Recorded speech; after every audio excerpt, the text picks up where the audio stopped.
तो आज MI versus Punjab Kings का जो पहला इनिंग हुआ है उसमें टेक्निकली 20 ओवर में 195 रन के आसपास बना हुआ है।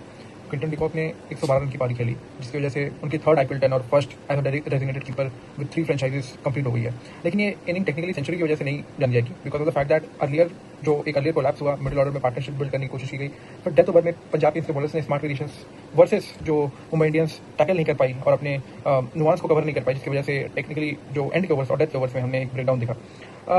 पहली चीज़ तो ये जो पावर प्ले में कोलैप्स हुआ, जो अर्शदीप सिंह स्टार्टिंग में जो बॉलिंग मतलब बहुत दिन से ये कहा जा रहा था कि अर्शदीप सिंह अपने फुल फॉर्म में नहीं आ पा रहे और कहीं ना कहीं ये वजह शायद गंभीर बनती जा रही थी समय के होने से। बट शुरुआत में जब पंजाब किंग्स ने परफेक्ट प्लान एग्जीक्यूट किया तो हम ये देख सकते हैं कि अर्शदीप सिंह ने स्विंग का पूरा यूज़ करने की कोशिश की। फर्स्ट ओवर में सिर्फ 1 रन दिया, रिकल्टन को रिपीटेडली उन्होंने आउटसाइड एज के बाहर परेशान करने की कोशिश किया। ओवर सेकंड में जब जॉनसन ने दिया तो क्विंटन डिकॉक ने कवर के ऊपर 6 मार दिया पहली बॉल पे, लेकिन अर्शदीप ने वापस आके बैक टू बैक विकेट्स ले लिए। अब यहाँ पे टेक्निकली प्रेशर मुंबई इंडियंस के ऊपर वापस चला गया। जो रियान रिकल्टन की लेग साइड फिनिश पे कॉट डीप स्क्वायर पे हुआ, जो काइंड ऑफ अर्शदीप सिंह का 100th विकेट भी बना। फिर सूर्य कुमार यादव के आते ही अवे स्विंग से आउटसाइड एज शॉट थर्ड पे चहल ने टेक्निकली शार्प कैच ले लिया। अब यहाँ पे टर्निंग पॉइंट नंबर 1 बना, क्योंकि एमआई यहाँ पे 15 पे 2 हो गई थी 3 ओवर में। अर्शदीप ने लेंथ्स बहुत ही अनप्रेडिक्टेबल रखी, टाइट रखी, सीम पोजीशन बहुत परफेक्ट था, जो कि उनकी पुराने मैचेस में बहुत हिला डुला दिख रहा था, बहुत ज्यादा ट्राई करने की कोशिश कर रहे थे। वो होता भी है क्योंकि जब आप बहुत लंबे समय से लगातार क्रिकेट खेल रहे हो तो आप बहुत ज्यादा ट्राई करने का प्रयास करते हैं जब आपका समय खराब चलना शुरू हो जाता है। तो पर इस बार उन्होंने बहुत इस बात का ध्यान दिया कि वो अपनी सीम पोजीशन को परफेक्ट रखे और पावर प्ले में एमआई को फ्री हिट देने का प्रयास एकदम नहीं किया। अब जो वानखेड़े की जो पिच है, जो अर्ली स्विंग मिल को सपोर्ट करती है और जो अर्ली स्विंग मिल भी रहा था अर्शदीप सिंह को, और अर्शदीप सिंह ने उसको वेपन बना दिया। क्विंटन डिकॉक और नवनदीप ने कोशिश किया उस प्रेशर को एब्जॉर्ब करने की, लेकिन प्रेशर बहुत क्लियरली दिख रहा था वहाँ पे।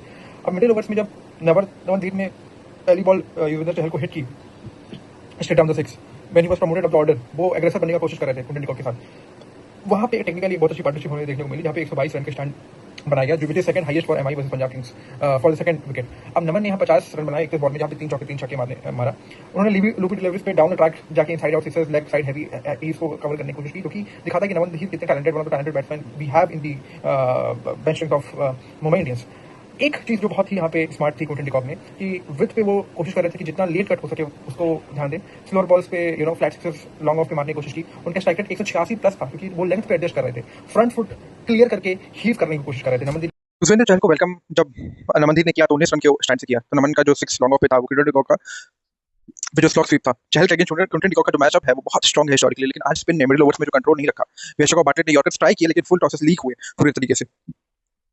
यहाँ पे समझने की चीज बहुत जरूरी है यहाँ पे, क्योंकि क्विंटन डिकॉक ने स्मार्ट चीज देखी, विथ पे लेट कट करने की कोशिश की, स्लोअर बॉल्स पे फ्लैट सिक्सर्स लॉन्ग ऑफ पे मारने का प्रयास किया, उनका स्ट्राइक रेट 186 प्लस हो गया। अब अगर आप देखें कि ओवर 16 में क्विंटन डिकॉक ने सेंचुरी कंप्लीट की, लेकिन जो लो फुल टॉस पे रिवर्स लैप शॉट जो रिवर्स लैप शॉट थर्ड पे के ऊपर से मारा, पहला designated wicket keeper with 3 IPL 100, उन्होंने 50 पे 28 बॉल 50 में 28 बॉल में पहुंचा। फिर ऐसे लेटर दबा दिया back to back six Shashank के ओवर में, 1 फ्लैट लॉन्ग ऑफ, दूसरा डीप स्क्वायर पे। आई मीन आप समझिए शशांक को कोई प्राइमरी स्पिनर नहीं है। एक तो जिस तरह से उनको प्रयास और यूज किया जा रहा है पंजाब किंग्स टीम में, वो एक क्राइसिस की तरह यूज किया जाना चाहिए, ना कि उनको कभी भी जब ऐसी जहां पे बहुत नाजुक स्थिति ना भी हो तब भी उनका इस्तेमाल करना एक्चुअली उनको एक्सपोज कर देगा। और हुआ भी, जो एक फ्लैट छक्का उन्होंने मारा लॉन्ग ऑफ पे, फिर दूसरा डीप स्क्वायर पे, वो दिखाया कि किस तरह से शशांक सिंह को इजीली एक एक एक एक मतलब क्विंटन डिकॉक एक ओवर ऐसा मिला जहां पे वो अपनी प्रेशर पॉइंट्स को रिलीज कर सकते हैं।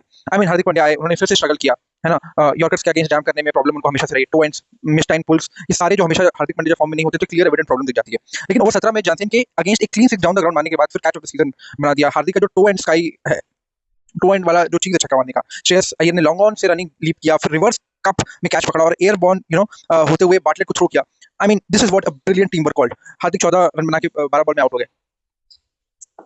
पंजाब किंग्स की बहुत अच्छी चीज है कि उन्होंने अपनी फील्डिंग्स को कहीं भी लीक नहीं होने दिया, कहीं भी अपने फील्डिंग्स को मैचअप क्रिएट नहीं करने दिए, बहुत स्ट्रिक्ट थे। ये जो इनका एक स्ट्रेस का जो लॉन्गर से रन था, वो जो लीप किया पूरी तरीके से और रिवर्स कप में कैच पकड़ के और वापस एयर बॉर्न होते हुए बाटलेट को थ्रो किया, it shows how much practice and intensity they also give in during their fielding time as well. अब यहाँ पे ये था कि पंजाब किंग ने डेथ अप्रोच में यॉर्कर बैरेज कर दिया। अर्शदीप, जॉनसन, वियशक सबने फुल और वाइड यॉर्कर्स डाले। अर्शदीप ने रदरफोर्ड को 5 कंसेक्यूटिव यॉर्कर्स से परेशान किया। लास्ट में जो मिडिल स्टंप अपलोड किया, ब्रिलियंट एग्जीक्यूशन था, there was a slight tail in the moment. So Tilak Varma ने एक और 4 मारा, पुल किया नकल बॉल पे, लेकिन ओवरऑल एमआई को एक बिग फ्लरिश नहीं मिल पाया। उसकी वजह ये थी कि जो मिडिल ओवर्स में जहाँ पे हार्दिक पांड्या और बाकी नमनदीप से जो एक्सपेक्ट कर रहे थे कि वो एंड में आके रन्स को पूरी तरीके से लीक आउट करेंगे एमआई के फेवर में, वो तब तक रहे ही नहीं। और यही वजह थी कि हम एंडिंग में जो पंजाब किंग्स का कमबैक बहुत आसानी से देख पाए। लास्ट ओवर में एमआई 195 तक पहुंची। ओवर 18-19 में अर्शदीप और जॉनसन ने यॉर्कर से कंट्रोल रखा, लेकिन सिर्फ सिंगल्स और ऑकेशनल बाउंड्रीज की तरफ भागने की कोशिश और प्रयास किया। तिलक वर्मा रन आउट हो गया। बेशक ने फुल वाइड डाला, इनसाइड एज बॉडी पे, फिर क्विक कप और direct hit non striker end पे। I mean excellent awareness of Vyshak की बहुत बात होती है कि उनकी जो गेम अवेयरनेस वो काफी अच्छी और वो आज देखने को भी मिली। बेशक ने लास्ट ओवर में स्लोअर बॉल्स डालने के बहुत प्रयास किया, फिर टॉसेस मिक्स करने की कोशिश की। क्विंटन डिकॉक जो लॉफ्टेड शॉट खेलने की कोशिश करते हैं पर उनको मिडल करने को नहीं मिल रहा था, लेकिन सिर्फ 2 रन आ पाए आखिरी ओवर में। फील्डिंग में भी पंजाब किंग्स बहुत शार्प थे, शशांक का डाइव, स्टोइनिस का जो स्टॉप था हर लेवल पे, लेकिन कुछ फुल टॉसेस और विथ ने रन्स टेक्निकली दे दिए थे। अब हमें क्लियरली देख सकता है कि पहली इनिंग्स का जो कंप्लीट टेक्निकल ब्रेकडाउन था, जो क्विंटन डिकॉक का मास्टर क्लास और पेशेंस वाली जो उन्होंने बिल्ड किया अपनी इनिंग्स को, शायद वो इंतजार कर रहे थे बहुत दिन से इस इनिंग के लिए। He try to play the innovative shots with reverse laps. Punjab Kings के जो बॉलर हर्षदीप सिंह और डेथ स्पेशलिस्ट के थ्रू प्रेशर क्रिएट करने की कोशिश किया, लेकिन चहल और कुछ पेसर्स ने बहुत ज्यादा विद दे दी। विथ किसी भी लेफ्ट हैंडर को बहुत पसंद है ऑफ में खेलने के लिए, which is why the runs technically lead. I mean for me the turning point was Naman और क्विंटन डिकॉक का जो पार्टनरशिप था, हार्दिक का जो ब्रिलियंट कैच से आउट होना था और last run out. Fielding mistakes बहुत मिनिमल थे पंजाब किंग्स की तरफ से, लेकिन एक्जीक्यूशन गैप ने एमआई को टेक्निकली 195 पे रोक दिया, जो कि एक्सपेक्ट था कि 220 रन आराम से बन रहे हैं। पर पंजाब किंग्स ने अपनी बहुत अच्छी शार्प फील्डिंग से इसमें टोटल को, मतलब मुझे ऐसा लगता है कि जो स्कोर आराम से 230 तक जा रहा था, उन्होंने 195 के अंदर रोक दिया। यही होता है जब आप अपनी फील्डिंग को उस लेवल पे लेके जाते हैं जहां पे आप 30-40 रन का गैप देखते हैं अपनी फील्डिंग की वजह से। इस चीज पे जो पंजाब किंग्स ने काम किया है वो बहुत सराहनीय है। मुझे लगता है कि ये डिफेंडेबल है वानखेड़े पे। मुझे लगता है कि नहीं है, मतलब Punjab Kings will come with full throttle. Let's see. मुझे लगता है कि बहुत अच्छी बॉलिंग करनी होगी मिडिल ओवर्स में और विकेट निकालने का पूरा प्रयास करना पड़ेगा, तभी हम पंजाब किंग्स को चोक कर सकते हैं। नहीं तो जैसी बैटिंग लाइनअप है, जो फॉर्म में है, 195 is not a big total for Punjab Kings.